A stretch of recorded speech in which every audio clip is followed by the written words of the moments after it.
What is this? Well, this is exactly what I was talking about. What do men do? What did you do as a kid? You swore by something. I mentioned my mama's grave. I mentioned the Bible.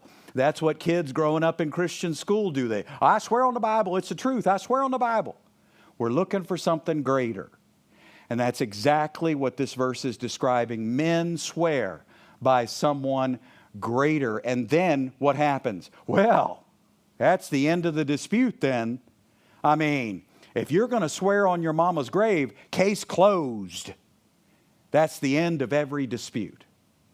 Now he goes on and he says in verse 17, in the same way, God, desiring even more to show to the heirs of the promise the unchangeableness of his purpose, interposed with an oath. All right, we're about to learn God did the same thing that man does, but he did it better. God swore just like men swear, but it's more reliable. And it's because God's not a liar. And in a minute, you're going to see that he's upholding both sides of the argument about you being the offspring of Abraham. He's holding up both sides of the argument of the promise about you being saved forever. The new covenant is safe and secure, and he'll never let you go, and it's because of God, and it's because of God. And by these two unchangeable things, God and God, we have this hope. Watch. He's going to develop this thought right here. It's beautiful. One of my favorite passages in all of Scripture is right here. Verse 18. So that by two unchangeable things in which it is impossible for God to lie, we who have taken refuge would have strong encouragement to take hold of the hope set before us. All right, so now I'm going to ask you something. This is a big deal. What's your hope? Who's your hope?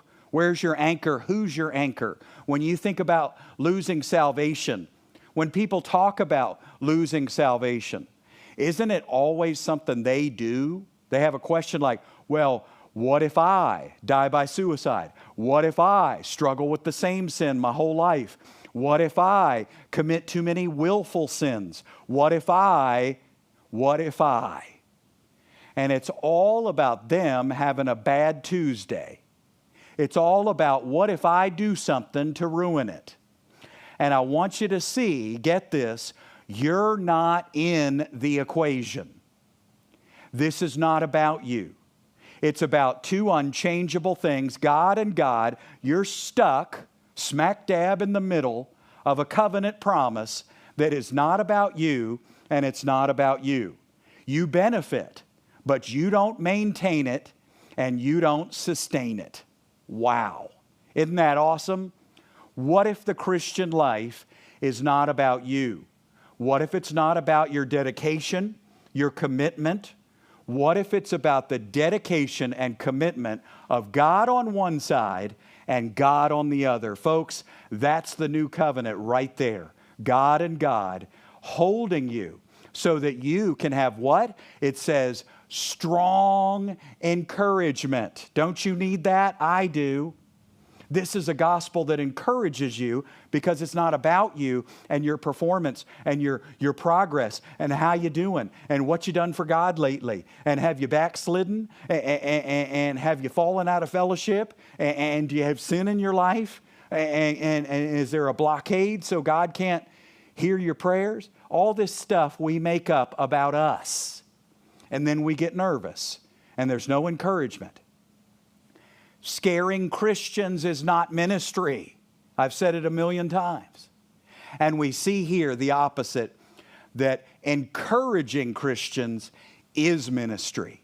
Encouraging Christians is the ministry of the new covenant. And that's what he's bragging on right here in verse 18.